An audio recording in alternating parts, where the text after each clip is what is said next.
Prabhakar supreme court में इस सुनवाई को कवर कर रहे थे। प्रभाकर, जरा मेन पॉइंट्स बताइए पहले। आज सॉलिसिटर जनरल ने क्या कहा और उस पर आपको जजों का रुख क्या लगा? प्रभाकर।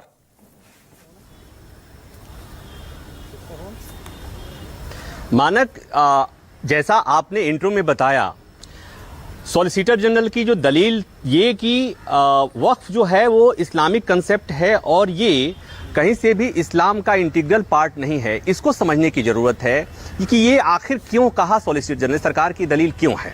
वो इसलिए है कि मुस्लिम पक्ष की दलील है कि ये संविधान के मौलिक अधिकारों का उल्लंघन है, धार्मिक स्वतंत्रता का उल्लंघन है, धार्मिक संस्थाओं के मैनेजमेंट के अधिकार का जो फंडामेंटल राइट है उसका उल्लंघन है।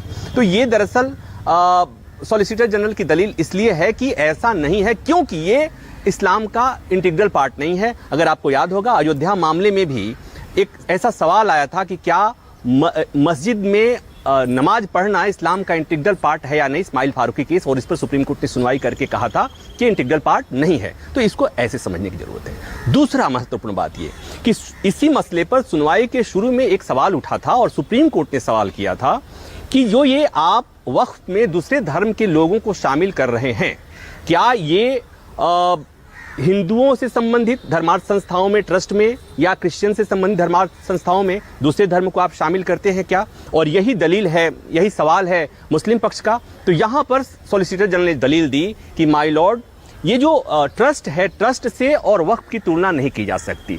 हिंदू धर्म स्थलों के मंदिरों के जो ट्रस्ट हैं या क्रिश्चियन ट्रस्ट हैं, उससे इसकी तुलना नहीं की जा सकती, क्योंकि जो ट्रस्ट का काम होता है वो केवल उस मंदिर के धर्म कर्म से जुड़ा होता है। वक्फ का काम केवल धार्मिक कार्यों, धार्मिक कार्यकलापों से तक सीमित नहीं है, उसको संपत्ति का मैनेजमेंट भी करता है वक्फ, इसलिए उससे इसकी तुलना नहीं की जा सकती। और वक्फ का जो चरित्र है वो निरपेक्ष, धर्मनिरपेक्ष होना चाहिए, क्योंकि वक्फ पे जो के सामने, वक्फ बोर्ड के सामने, वक्फ काउंसिल के सामने जो विवाद जाते हैं वो दूसरे धर्म के लोगों से भी जुड़े हुए हो सकते हैं।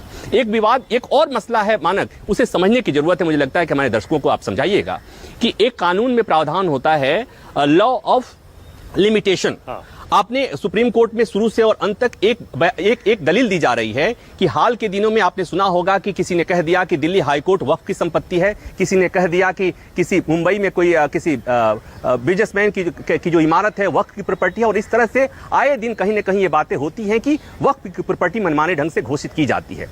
ये दलील ली गई है सुप्रीम कोर्ट में। सुप्रीम कोर्ट में कहा गया कि हाल के दिनों में ऐसी घटनाएं आई हैं कि ट्राइबल लैंड यानी आदिवासियों की जमीनें इस ढंग से छीनी जा रही हैं कि वहां पर वक्फ प्रॉपर्टी घोषित कर दी जाती है। उसकी वजह क्या है?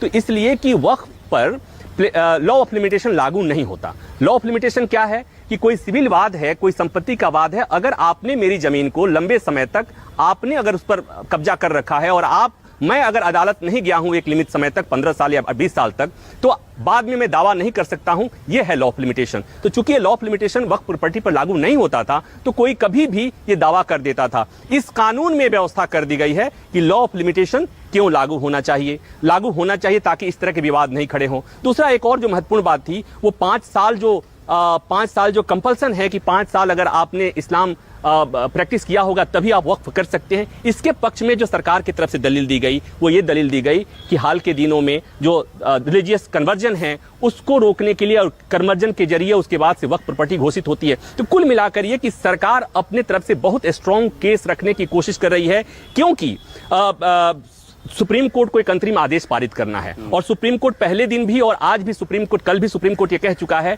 कि ये प्रिजम्पशन है, ये मानकर चला जाता है कि संसद से पारित कानून पर बगैर विस्तृत सुनवाई के अदालतों को दखल नहीं देना चाहिए, कोई आदेश पारित नहीं करना चाहिए। और इसके लिए ये जरूरी है कि मुस्लिम पक्ष बहुत स्ट्रॉन्ग केस रखे।